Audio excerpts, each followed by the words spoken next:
শপথ করিতেছি যে দেশের রাজনৈতিক ইতিহাসে রেকর্ড 3 সরকারকে শপথ পড়ালেও মেয়াদ শেষ করতে পারেননি রাষ্ট্রপতি মোহাম্মদ শাহাবুদ্দিন চুপ্পু। মেয়াদ শেষের 1 বছর 9 মাস আগেই ছাড়লেন বঙ্গভবন। সরকারের প্রধানমন্ত্রী পদের কর্তব্য বিশ্বস্তার সহিত পালন করিব। শুক্রবার বিকেল 5টার দিকে স্বাস্থ্যগত কারণ দেখিয়ে পদত্যাগ করেন তিনি। মোহাম্মদ শাহাবুদ্দিন নানা সময়ে ছিল আলোচিত ও সমালোচিত। তার পদত্যাগপত্র গ্রহণ করেন ত্রয়োদশ জাতীয় সংসদের স্পিকার হাফিজউদ্দিন আহমেদ। পরে জাতীয় সংসদের শপথ কক্ষে সংবাদ সম্মেলনে হাফিজউদ্দিন আহমেদ জানান, সংবিধান অনুযায়ী ভারপ্রাপ্ত রাষ্ট্রপতি হিসেবে দায়িত্ব গ্রহণ করেছেন তিনি। মহামান্য রাষ্ট্রপতি জনাব মোহাম্মদ শাহাবুদ্দিন তার স্বাক্ষরযুক্ত পদত্যাগপত্র আমার নিকট পদত্যাগপত্র দাখিল করেছেন। ফলশ্রুতিতে সংবিধানের 54 অনুচ্ছেদ অনুযায়ী আমি রাষ্ট্রপতির দায়িত্ব গ্রহণ করেছি। তিনি বলেন, মোহাম্মদ শাহাবুদ্দিন মাফিয়া সরকারের আমলে নির্বাচিত হলেও জনগণের ভোটে নির্বাচিত বর্তমান সরকারের প্রতি শ্রদ্ধাশীল ছিলেন।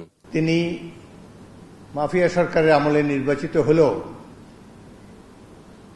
বর্তমানে জনগণের ভোটে যে সরকার নির্বাচিত হয়েছে তার প্রতি তিনি সমর্থন এবং শ্রদ্ধা প্রকাশ করেছেন সবসময়।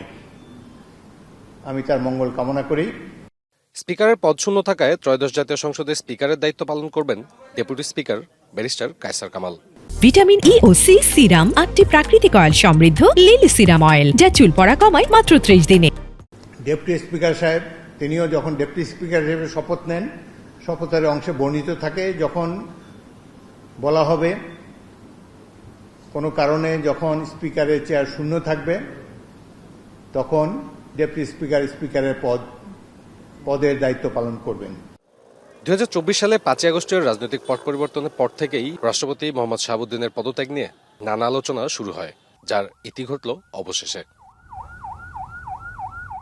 সংবিধানের নিয়ম অনুযায়ী রাষ্ট্রপতির পদ শূন্য থাকলে এর 60 থেকে 90 দিনের মধ্যে নির্বাচন করতে হয়। অন্তর্বর্তীকালীন সময়ে সংবিধানের 54 অনুচ্ছেদ অনুযায়ী রাষ্ট্রপতির দায়িত্ব পালন করবেন জাতীয় সংসদের স্পিকার।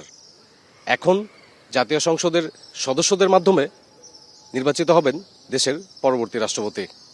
সাবির রোজ, এখন, ঢাকা।